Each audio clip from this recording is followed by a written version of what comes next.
Il y a une grande prudence à avoir lorsqu'on parle aux assureurs, ou même aux fonds de garantie, qui sont pas mal intentionnés, mais qui peuvent vous faire des reproches. Il y a des victimes qui sont maladroites dans leur expression, il y a des gens qui remplissent mal des dossiers et qui vont se retrouver accusés d'avoir voulu truquer leur dossier ou d'avoir exagéré.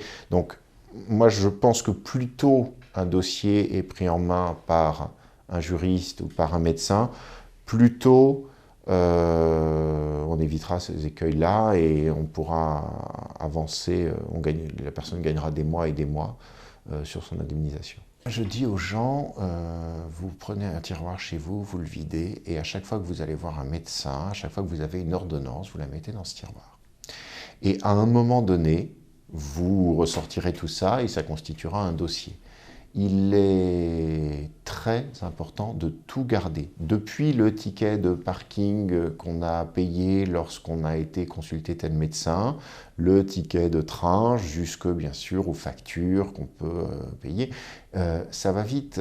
Les gens qui prennent leur voiture pour aller chez leur kinésithérapeute et qui y vont 3 fois par semaine, ils vont avoir des frais qui très rapidement vont se déployer. Il y en a qui ont des frais de taxi, il faut garder absolument tous les frais.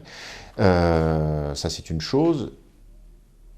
Il y a des frais aussi liés à l'hospitalisation, il y a des parties qui ne sont pas toujours prises en charge par la sécurité sociale.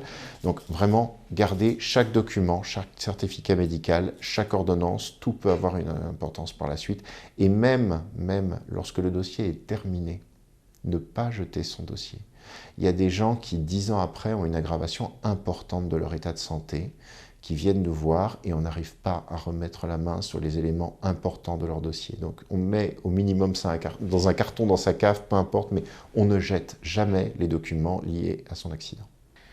Dans les quelques semaines, c'est absolument impossible, ne serait-ce que parce que nos interlocuteurs sont des gens occupés et qui ne sont pas très réactifs. Un assureur, lorsqu'on lui écrit, on le relance 1 ou 2 fois pour avoir une réponse. Donc non, malheureusement, plus le dommage est important, plus les démarches vont être longues.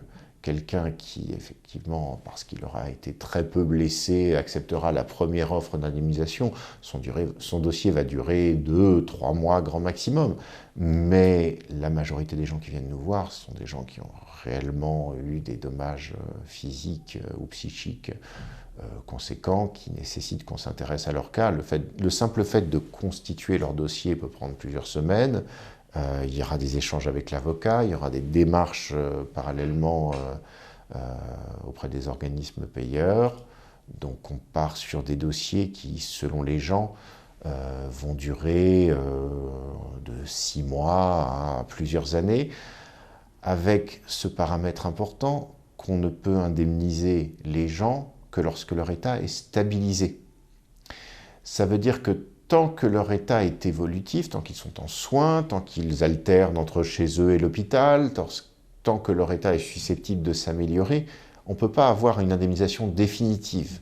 On peut leur obtenir un certain nombre de choses, on peut leur avoir des avances sur l'indemnisation, mais quelqu'un qui va rester pendant 3 ans en soins, son dossier va être en suspens pendant cette période-là, même s'il y a un travail qui est fait par les médecins, par les avocats pour préparer la suite.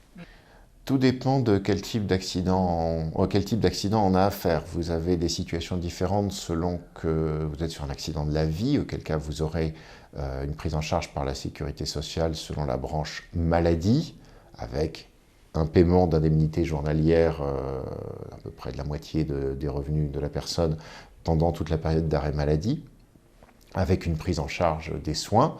Et puis vous avez des gens qui ont été victimes d'un accident du travail. Là, la prise en charge sera plus importante de la part de la branche professionnelle de la sécurité sociale. Comment est-ce que les gens vivent? Malgré tout, il ne faut pas se leurrer, les gens ne vivent pas très bien pendant qu'ils sont en soins suite à un accident.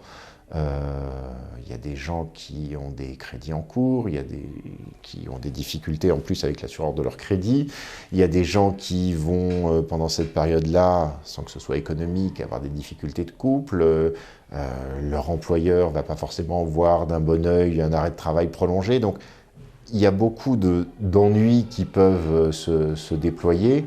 La sécurité sociale peut pallier à certaines choses. Nous, on peut essayer de pallier à d'autres choses. Mais de toute façon, la vie n'est pas très rose pendant un temps, pendant qu'on a été victime d'un accident.